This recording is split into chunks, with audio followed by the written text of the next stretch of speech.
Então, pessoal, hoje a gente vai lidar com 4 temas e dois deles estão interligados meio que 2 a 2, sabe?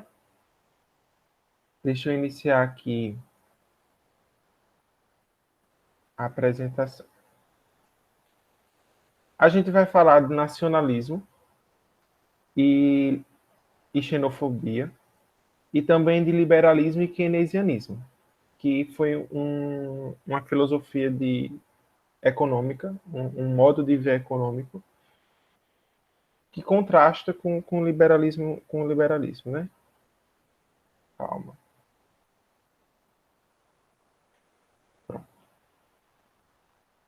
Uhum. Deixa eu entrar aqui na minha segunda tela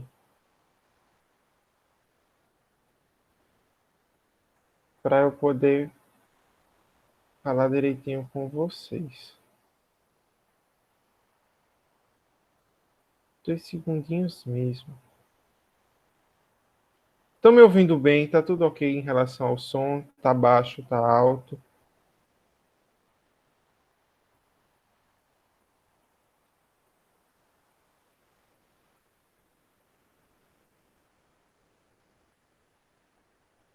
Estou entrando aqui pelo celular.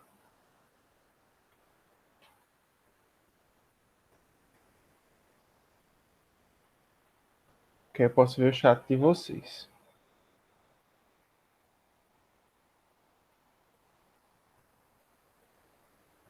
Pronto, perfeito.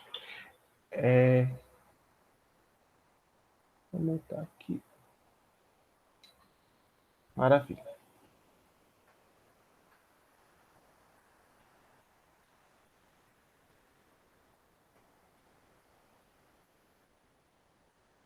Se alguém tá vendo isso no vídeo no YouTube, gente, pode adiantar um pouquinho, porque eu sei que eu tô demorando a falar.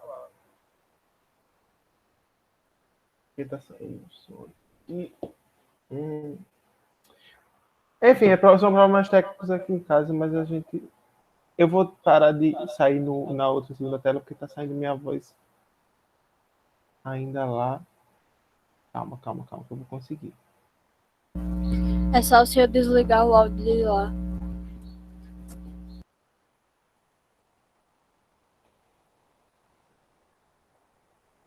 Achei. Não, é porque eu tava mandando desligar esse bendito áudio lá no celular e não tava desativando, e eu já tava ficando pé da vida aqui e eu não podia falar disso. Mas enfim, foi um bug no aplicativo. Deu certo agora, gente. Vamos lá, que questão de tempo aqui. Hoje a gente vai falar de nacionalismo, xenofobia e posteriormente sobre políticas econômicas que podem ser aplicadas no Estado. Na verdade, são várias, mas aí as duas principais, né, que aconteceram na nossa história recente, século 20 e 21, foram essas duas. Mas vamos por partes, porque são muitos assuntos, mas bem fáceis. Os temas em geral, esses 4 temas, estão muito interligados com a história, tá? Então, eu vou só explicá-los, mas se vocês sentirem falta do que eu estou falando, eu vou falar muito por cima, mas vai ficar tudo muito claro quando as aulas de história chegarem nesse momento. A sociologia, ela é uma ciência recente e, infelizmente não, ela termina caminhando muito com a história recente, então a gente precisa desse acabouço de conhecimento, né? Vamos lá. O nacionalismo, primeiro, o nacionalismo, o pessoal confunde muito e fala, poxa, nacionalismo é amar a pátria, é considerar o local onde eu moro, onde eu vivo, como um grande canto. Não, a gente tem que ter cuidado em usar os termos certos para os momentos certos. Porque as teorias históricas, esses termos utilizados tanto em sociologia quanto em história, eles geralmente, não sempre, mas geralmente se referem a um momento específico, sabe? Porque, por exemplo, você não pode falar de nacionalismo na Grécia Antiga. Por mais você não pode falar de nacionalismo no Império Romano. Por mais que o pessoal batesse no peito e falasse, sou de Roma. Não, o nacionalismo não se refere a esse momento histórico. A gente pode usar no dia a dia, tá? Não estou dizendo que você não pode utilizar deslocando para esse negócio, mas isso seria uma imprecisão, olhando do ponto de vista da ciência e dos historiadores, da ciência de sociologia como ciência e da historiografia tradicional. O nacionalismo, ele faz referência a essa ascensão de sentimento nacional ou de pertencimento que ocorreu principalmente no século XIX, tá? Ele está intimamente ligado à formação dos Estados nacionais da Europa na época. E também aqui na América como um todo, né? Não a América, Estados Unidos, a América continente. Então, os primeiros Estados nacionais, vamos lá, quando eu falo Estados nacionais, eu estou falando de países, tá? De países na configuração que a gente vê hoje, de um território fechado, enfim, relações econômicas aos moldes que a gente vê hoje. Os primeiros Estados nacionais, eles surgem, Portugal, Espanha, como forma de proteger o mercado e proteger os comerciantes de ataques para proteger o mercado. Porque, vamos pensar, se eu junto muita gente, eu facilito a taxação de impostos, eu fortaleço a minha influência econômica em uma certa região. Tanto é que os primeiros estados que fizeram as grandes navegações, que tiveram uma influência mundial, foram os primeiros estados nacionais. Portugal, como sendo um deles, o primeiro, inclusive, facilitou toda essa organização para que o Estado investisse nas grandes navegações. E tem essa característica muito grande. Quando a história tem essa característica muito grande de quando como é que eu posso dizer? A investida econômica é de um valor que a iniciativa privada não quer abraçar, o Estado vai lá e pá. Eu dei aula de história na semana passada, quando você pensa, por exemplo, em Vargas, industrialização de bases, indústrias de base. Iniciativa privada não quer pagar siderúrgica, só comprar a siderúrgica se estiver lucrando. Então, vou lá e construo a siderúrgica, vou lá e construo a Vale do Rio Doce, porque era uma atividade muito de risco na época. A iniciativa privada só quis adquirir depois que, enfim, o negócio já estava estabelecido, etc, etc.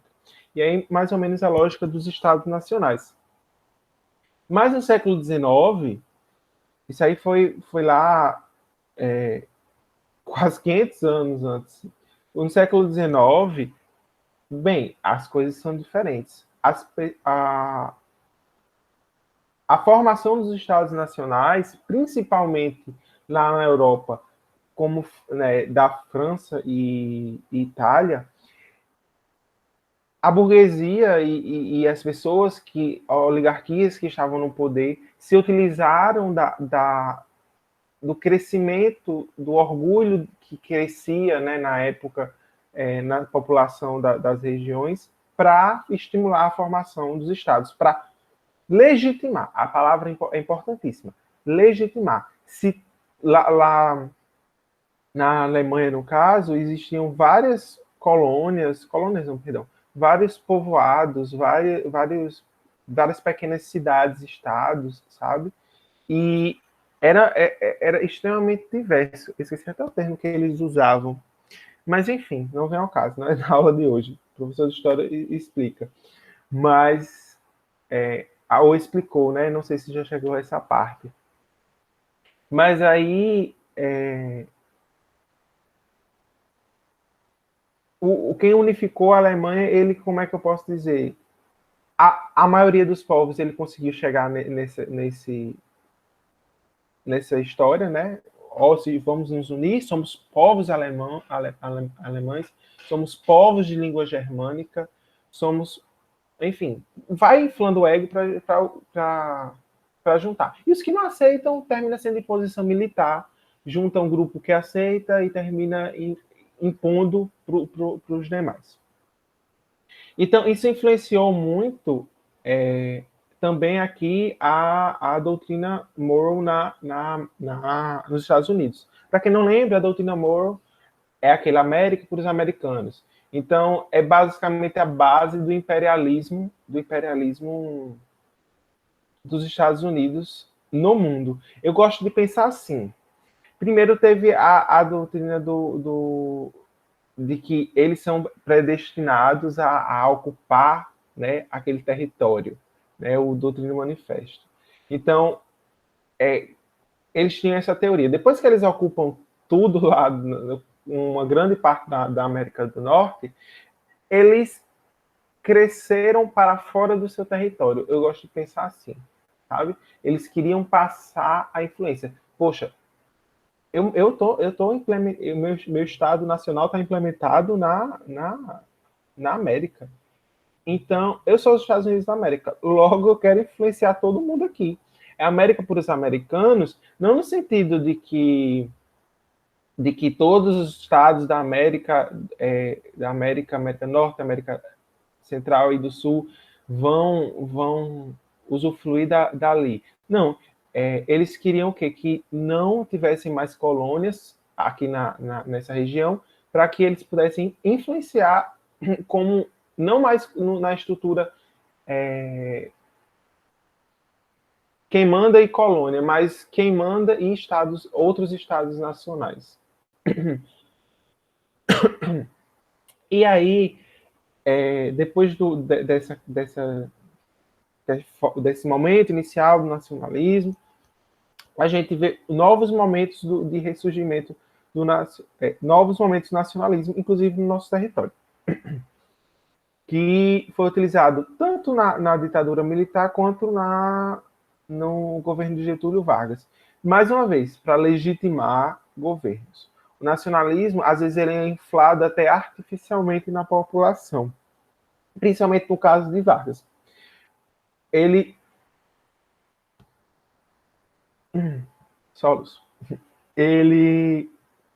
é que ele fez? Por meio do seu departamento de imprensa e propaganda, ficava influenciando, tacando, o Brasil é maravilhoso, vamos criar música sobre o Brasil, valorizar a cultura brasileira. E o Brasil é maravilhoso mesmo, sabe, gente? Mas o ruim é quando essa percepção não parte da população, essa valorização do Estado não parte da população, e sim de um governante que quer influenciar a gente.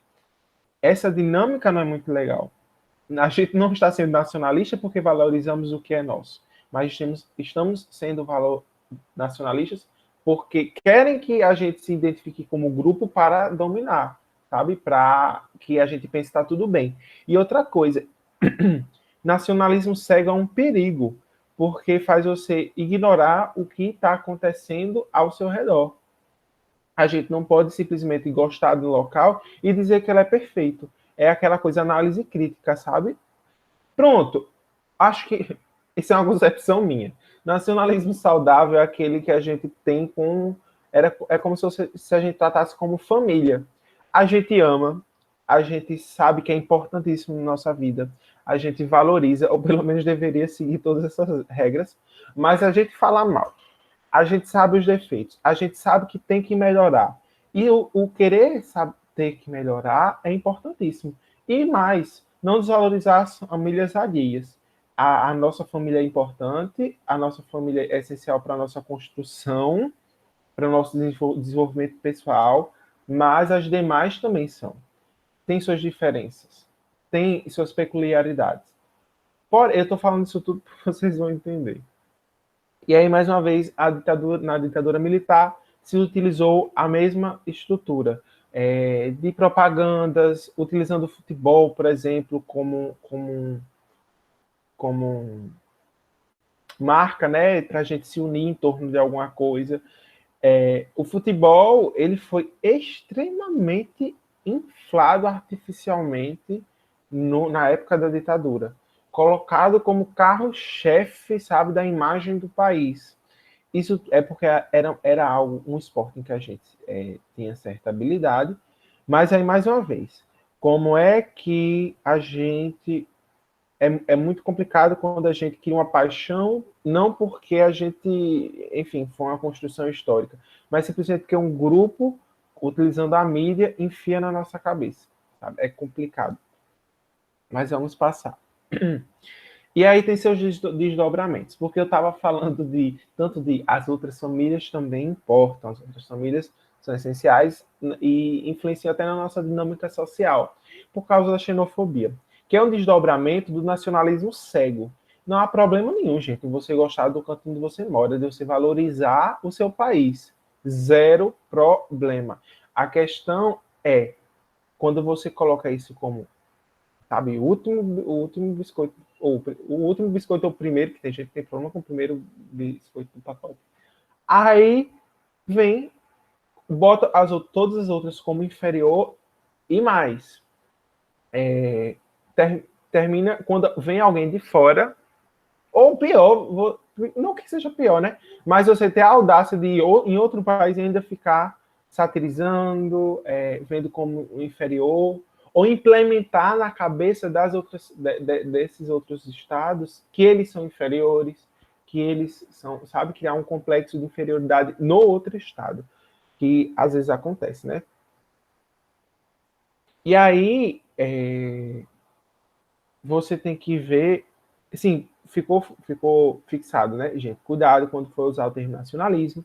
Ele tem um contexto histórico importantíssimo, refere-se ao século XIX para frente. Geralmente, quando se fala de nacionalismo no século XXI, se fala de movimentos neonacionalistas. Não, não chega, não é bom, ou não é tão necessário ser cri-cri a esse ponto. Mas se fala de neonacionalismo, neo é de novo. Então, novo nacionalismo já se refere ao século XXI, tá? É importante isso, principalmente quando você vai ler textos, quando você vai expor uma ideia em uma redação. Inclusive, às vezes as pessoas desvalorizam a aula de sociologia e filosofia. E eu repito sempre, sociologia e filosofia sobe nota, não só em história, ou não só na parte de humanas, quanto em redação. E vocês sabem disso, vocês estão tendo aula de redação, e geralmente as questões de humanas uma grande parte das questões difíceis são de filosofia, especificamente. Mas, enfim, essa discussão sobre prova, eu quero tirar uns 5 minutinhos com vocês no final. Voltando. A questão da xenofobia, ela pode se manifestar de forma agressivíssima e sutil também. Eu vou dar alguns exemplos porque acho que fica importante para a compreensão, para a construção da compreensão do que é xenofobia. Existe a xenofobia entre estados, né, entre estados nacionais. Não estou falando de estado Paraíba, Pernambuco, Rio Grande do Norte, não. Estou falando de estados nacionais, países. Sempre que essa associação, tá? Estados nacionais com países. Enfim, geralmente é o que fica mais visto, o pessoal fala muito, mas também existe preconceitos dentro do próprio país, principalmente quando o país tem uma dimensão continental como o nosso, né? Que várias culturas se manifestam, vários tipos de saberes se manifestam, e aí,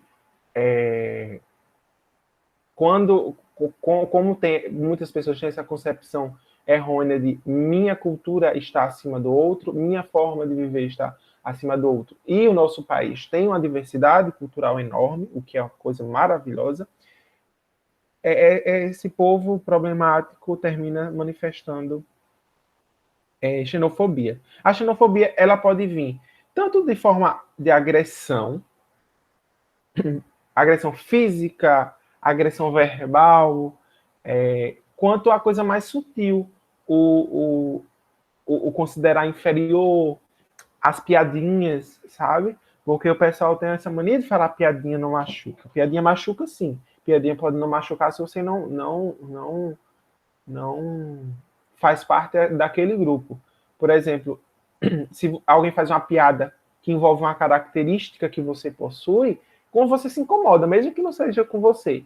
Agora, se faz com uma característica de outra pessoa, aí você, não, é só piada. Então, tenha cuidado que piada machuca. Algumas pessoas podem dizer aí que eu estou exagerando, que é mimimi, como o pessoal fala, né? Mas, enfim, passemos. Essa é uma notícia de que com os casos de coronavírus, que surgiram na China, inicialmente, né? Começou a se propagar na China, mas aí espalhou-se pelo mundo. Então se criou uma onda xenofóbica contra os chineses. E aí pode chegar... Fora, com certeza vocês já viram em comentários na internet, ataques a chineses, não ao governo chinês, não a uma possível postura do governo chinês de, enfim, várias teorias da conspiração. Mesmo sem teoria da conspiração, mas não atacam o governo chinês, atacam os chineses, desvalorizam a cultura chinesa em face de um suposto comportamento do governo da China. Isso é complicadíssimo, porque você não deve atacar um povo sob hipótese alguma. Ataque posturas, ataque, enfim, atitudes dos seus governantes, mas desvalorizar a cultura alheia é complicado. E com certeza vocês já viram coisas nesse sentido, principalmente notícias sobre vacinas, está sendo complicadíssimo. E aí chega esse extremo, por exemplo, desse rapaz que foi agredido em Londres. E ele nem era, detalhe, ele nem era chinês, tá? Ele era se eu não me engano, ele era de Singapura. Mas aí a ignorância é tanta, primeiro, por você agredir alguém, simplesmente por ele ser de algum local. Segundo, por achar que a asiática é tudo a mesma coisa. É absurdo. São países com cultura diversa. E esse caso aí foi em Portugal. Uma universidade portuguesa. Eu não sei se foi a do Porto ou a de Lisboa. São universidades grandes lá. Seriam mais ou menos as nossas federais, sabe? Eles são mantidos pelo Estado. E são bem antigas mesmo. Foram as primeiras universidades, uma das primeiras universidades de Portugal. Lá, alguns brasileiros têm direito tem uma reserva e vão lá fazer mestrado e tem alguns acordos com o governo brasileiro para manter alguns estudantes lá. E aí botaram uma caixa com pedras e falando que se fosse grátis para atirar no Zuca. Zuca é um termo pejorativo que eles utilizam para brasileiros lá. E aí alguns estudantes falaram que isso era só uma brincadeira, e etc., que é piada. E aí vários estudantes foram protestar lá, dizendo que xenofobia não é piada. Que é aquela coisa, né? Tem pedras aí nessa caixinha. E aí, pronto. Acho que ficou clara essa primeira parte. Eu tenho uma maneira de repetir palavras, ficar falando de aí. Vocês acham que ficou claro? Se alguém tiver uma dúvida dessa primeira parte, eu prefiro que se manifestem agora. Que a gente meio que vai passar para um outro tópico que não está tão interligado assim. Sim! Tá. São sentidos diferentes. Geralmente, o ufanismo ele é um termo que é utilizado para o nacionalismo exagerado. Tanto é que falar nacionalismo exagerado, ele é um nacionalista ufanista, não é muito legal, porque é como se fosse redundante, sabe? O ufanismo, por definição, é o nacionalismo exagerado. É aquele negócio que eu disse. Ver o seu país como o pipoco do balaio do trovão, adoro esse termo, e todos os outros são nada. O ruim, o problema é, nacionalismo sempre está muito associado com o ufanismo. Não é necessário, mas tem uma associação muito direta. Então, por isso até que as pessoas confundem. Mas, de qualquer forma, por ter essa associação muito forte, eu prefiro que vocês não usem nacionalismo como um sentido positivo.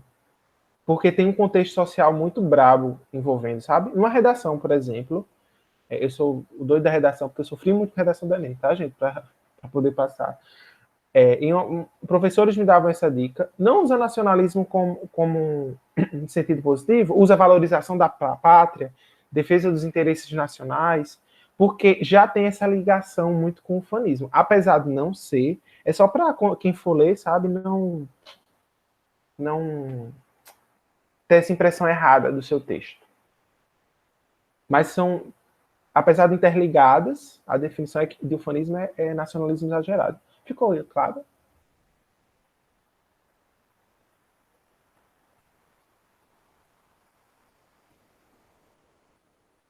Pronto. Mais alguma dúvida?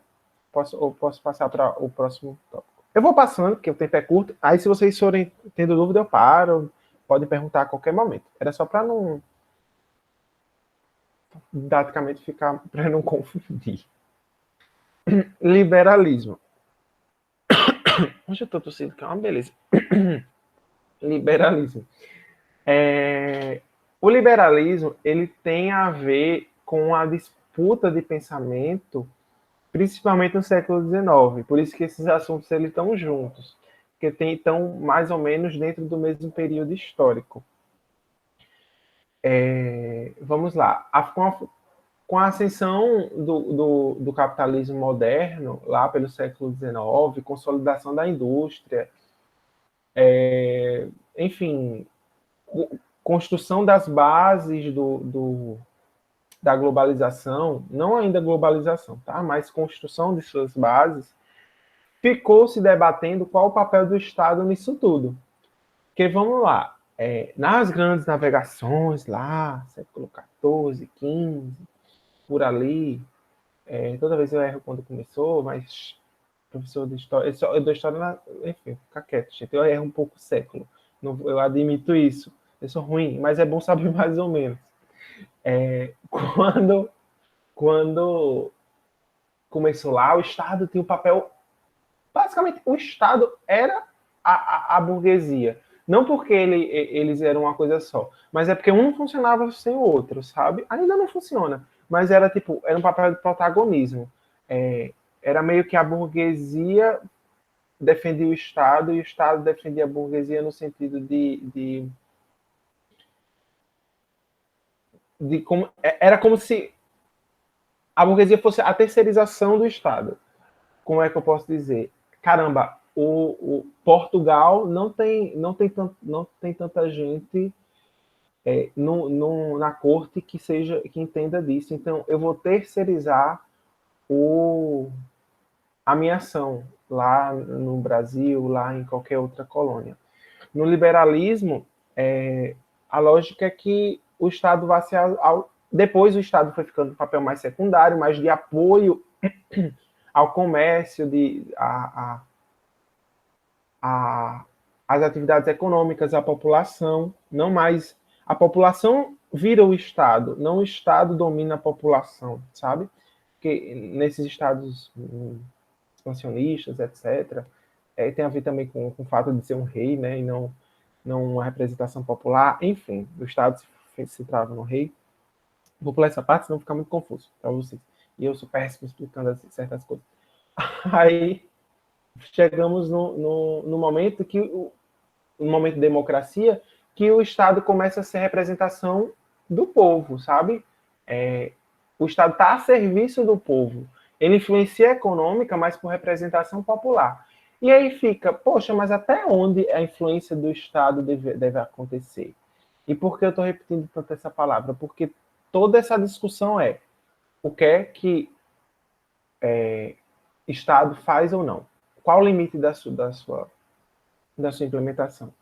E eu falei disso tudo, enrolei para a gente debater agora para frente de forma mais simples. Basicamente, o liberalismo Estado deve influenciar da menor forma possível, da forma mais sutil possível, porque ele enferrujaria as relações econômicas, ele impediria, digamos, a inovação, a fluidez do mercado, deve-se valorizar também a individualidade de cada cidadão, a sua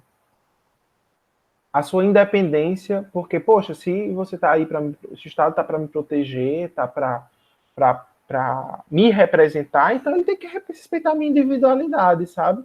Garantir direitos iguais a todos, fomentar só o que é essencial, proteção e dar condições mínimas da economia fluir, porque o mercado se regula. A chave do liberalismo é o mercado, ele tem o poder de se regular. Se muita gente está interessada em comprar uma coisa, o preço sobe e aí ele se ajusta sozinho. Se muita gente, se aí as pessoas começam a não ter condição de comprar, esse preço para de subir, senão a galera não vai comprar muito. Se a galera também não está interessada, o preço cai. Normal, ele vai se regulando. A concorrência vai regulando os preços, a concorrência vai regulando as leis, a questão trabalhista, porque se eu tenho, por exemplo, um emprego aqui, a economia está fluindo e tem várias indústrias funcionando, eu vou querer ofertar o melhor para o meu trabalhador para ele não ir para outra indústria. Essa é a lógica do liberalismo. Eu acho engraçado porque se deixassem livre demais, quanto seria o salário de um trabalhador? Será mesmo que digamos, a indústria garantir o melhor possível para aquele trabalhador, para que ele não fosse para uma outra indústria, sabe? Se as relações trabalhistas, elas iriam existir da forma como existem hoje. E aí, eu tenho um ponto de vista, vocês podem fomentar o de vocês com leitura. É impossível não demonstrar o meu durante uma aula, mas o que importa para vocês são os conceitos, sabe? Durante minhas falas, eu, óbvio, vou terminar defendendo um, porém, o que importa são os conceitos. Você discorda de mim? Ótimo. Sua visão é importante, é para isso que existe uma democracia, é essencial que exista debate. Infelizmente, o momento de debate não é esse, tem uma posição, né, impositiva, professor, aluno, aquela coisa de... Enfim, e também o tempo é curto. E eu já falo enrolando demais.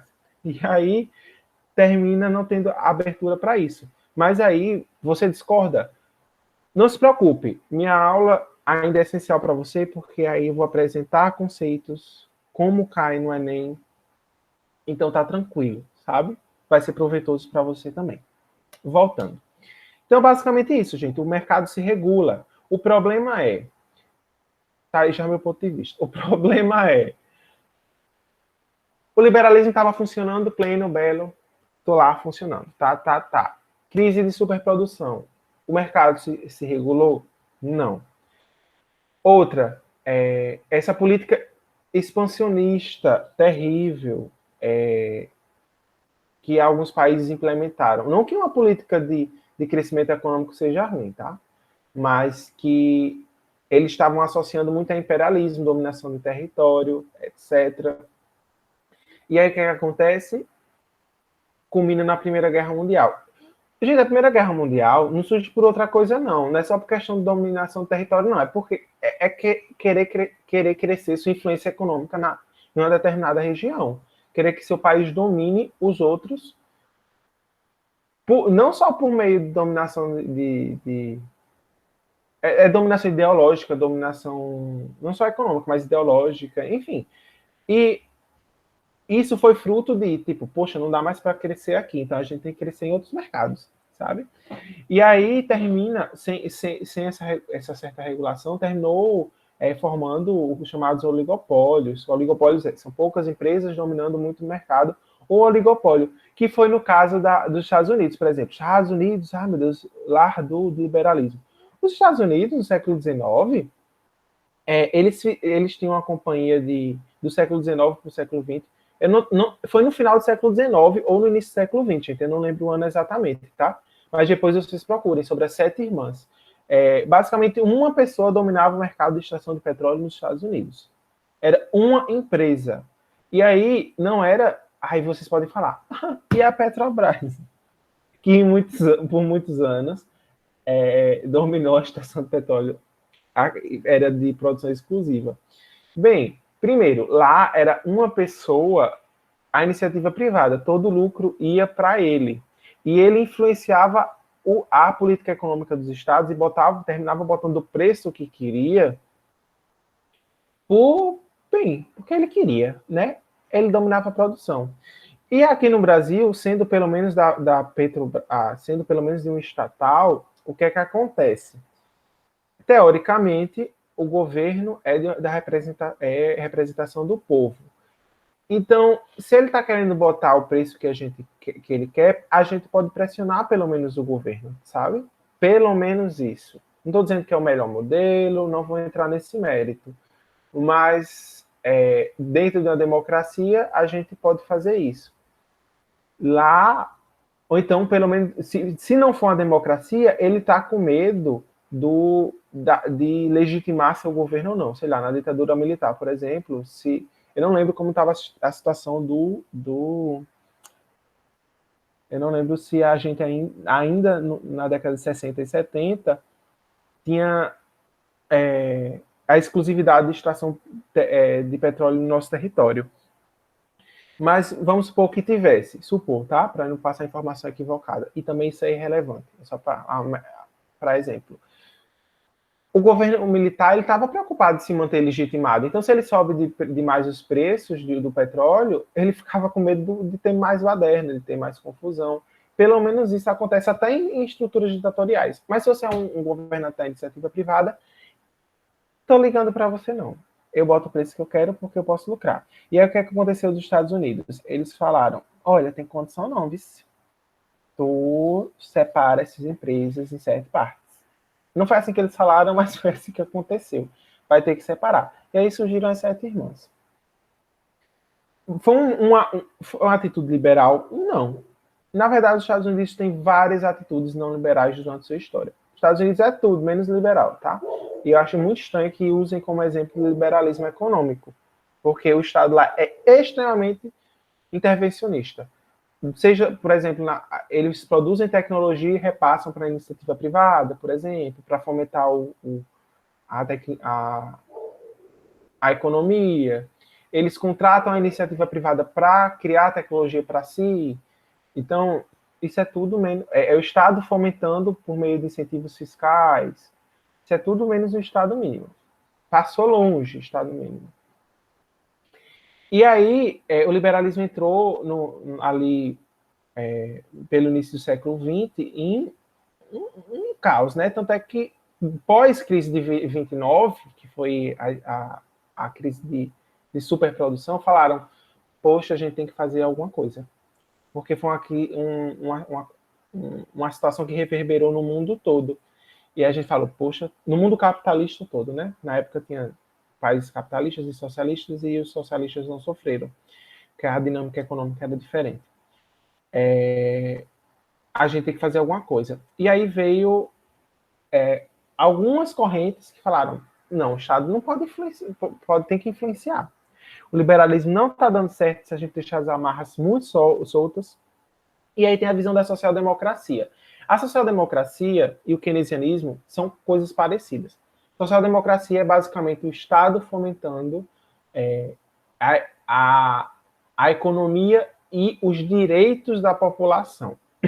Na teoria keynesiana, que foi o que terminou dando voz à social-democracia, ele interfere mais na questão econômica. E aí, quando a gente chega ao pleno emprego, dá a ideia de que, como as pessoas vão estar empregadas, elas vão ter força de garantir os seus direitos, tá? Essa é a única diferença.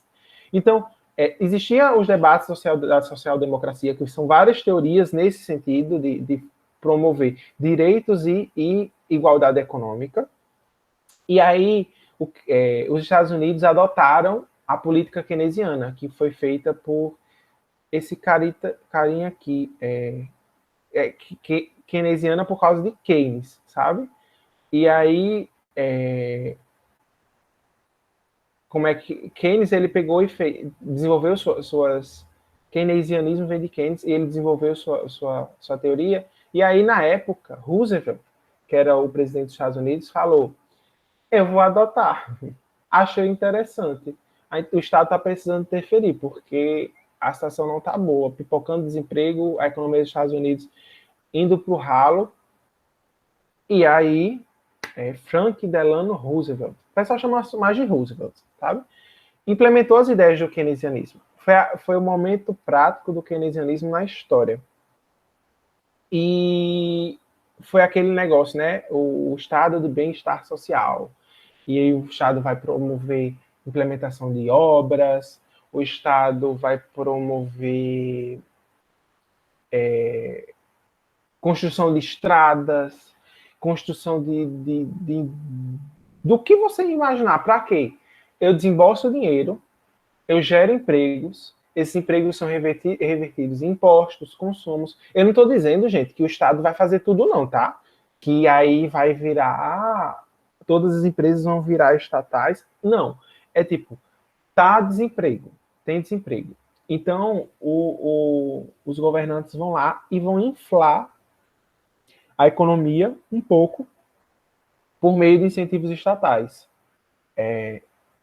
Concessão de benefícios fiscais, estímulo ao emprego, como eu estou dizendo, porque eu fico batendo na tecla.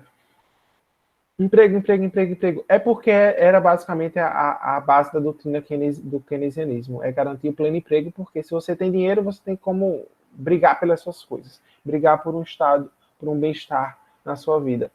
E que engraçado, porque na época, mas acho que hoje a gente ainda sofre desse problema, de que quando querem garantir o bem-estar da população por meio de estímulo estatal em uma estrutura capitalista, é acusado de socialista comunista. Eu acho muito engraçado isso. Gente, keynesianismo não tem nada a ver com comunismo, com socialismo. É só uma forma de estrutura, de ver economia dentro de um Estado capitalista. O Estado ele não vai dominar a iniciativa privada. Muito pelo contrário, ele quer fomentar isso para que as pessoas possam comprar, ter dinheiro da iniciativa privada, para que a economia possa girar. Ele dá incentivo fiscal à iniciativa privada. Ele produz. Universidade, hoje, você gasta milhões e milhões e milhões. Gente, a gente tem Embrapa. Vocês sabem o que é Embrapa? Ninguém nunca ouviu falar da Embrapa. Brincadeira. Pouca gente ouve falar da Embrapa. E aí você vai lá na sua mesa e come feijão carioca, que é uma construção da Embrapa. Vai lá, pega e compra roupa de algodão colorido, que é uma invenção de quem? Embrapa. E eu acho interessante que, sabe quanto a Embrapa cobra por ter inventado isso? É exatamente nada. O governo, ele enfia um monte de dinheiro nas universidades e centros de estudo, como Embrapa, Fiocruz, enfim, para que eles desenvolvam tecnologia e façam o quê? Cedam ou cobrem muito pouco a iniciativa privada. Essa é a lógica de um Estado de bem-estar social na questão econômica, de fomentar o Estado capitalista. Dar meios de que ele não vá para baixo, não caia em recessão, e ao mesmo tempo cortando as asinhas se ele exagerar.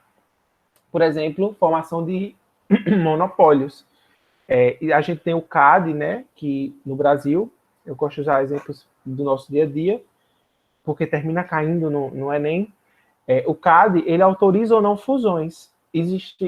A gente sofreu um problema por exemplo, no complexo educacional privado.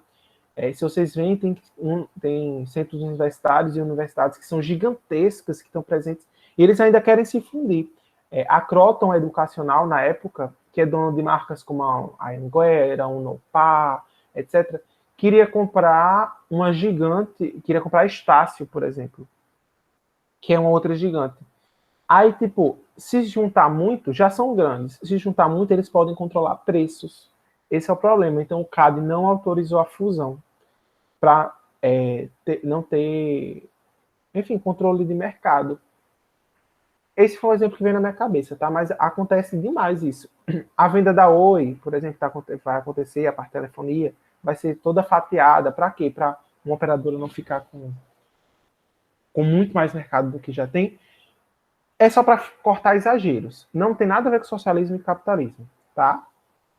E aí, ao mesmo tempo, não deixando o desemprego chegar a níveis baixos ou altos, sabe? Sempre deixar lá no que eles chamam de pleno emprego, que é próximo a zero. E aí, eu falei quase tudo, mas chegamos a uma parte da aula que, bem, o problema é que existe um ciclo que eu me irrito como cidadão. É assim. Deixa eu contar como esse ciclo acontece. Tá indo tudo bem. Tudo maravilhoso. Ah, vamos diminuir o Estado. Essa parte é que algumas pessoas podem discordar. Ah, o Estado não é necessário, gente. O Estado pode cair fora. O Estado mínimo. Tudo está indo bem. Olha, o Estado só faz atrapalhar. Vem uma crise, vai empresário pedir empréstimo, vai empresário pedir subsídio, vai empresário pedir assistência para governo, enfim, para não sair demitindo. Ai, meu Deus, o desemprego está aumentando, o consumo diminui, porque desemprego é ruim para todo mundo. Estado, socorro. Aí o Estado vai lá, constrói, ajuda, financia, subsidia, regula-se o mercado. Ah, Estado maravilhoso, tá tudo funcionando bem. Ai, que Estado horrível, o Estado só faz atrapalhar. Estado mínimo. Gente, o Estado de bem-estar social, a economia estava indo bem, então começaram a questionar, porque é um Estado que custa, tá? Tem um lado negativo. É um Estado que custa. Por exemplo, você está oferecendo muita coisa, então é um Estado que vai cobrar muito imposto. É inevitável que aconteça isso. Então, se não for gerenciado bem os seus impostos, o que é que acontece? Tem a questão de corrupção, má gerenciamento de dinheiro.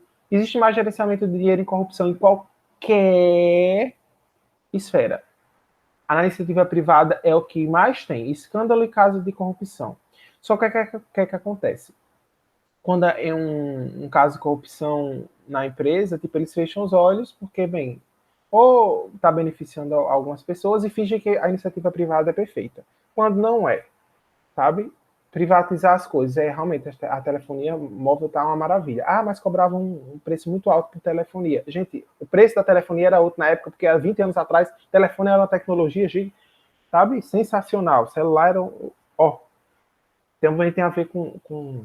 Enfim, não vou entrar nesse método porque eu fico revoltado. Mas aí sempre fica esse ciclo. Tirando a revolta do professor, esse ciclo é importante. De quando a economia, isso cai em prova. Quando a economia está ok, se questionar o custo do Estado, porque o Estado custa muito. E aí tentar ir para o Estado mínimo. Quando tem alguma crise, como a de 2008, aí o Estado tem que entrar, ou então como o caso do coronavírus, que aí o Estado tem que entrar forte, todo mundo fala, poxa, o Estado é importante, ele tem que nos ajudar. Então fica sempre esse vai e volta, vai e volta. Aí na década de 70, o liberalismo voltou a ficar em alta, né? E foi implementado em alguns cantos, como aí tem um exemplo. O Chile foi a primeira experiência na América Latina, tá? De influência. Ele sempre é usado como exemplo. Na América Latina, ele foi o primeiro carro-chefe de políticas liberais. E aí a gente acaba essa parte para eu até... porque, veja, gente, o que eu falei é importante, tá? O que eu falei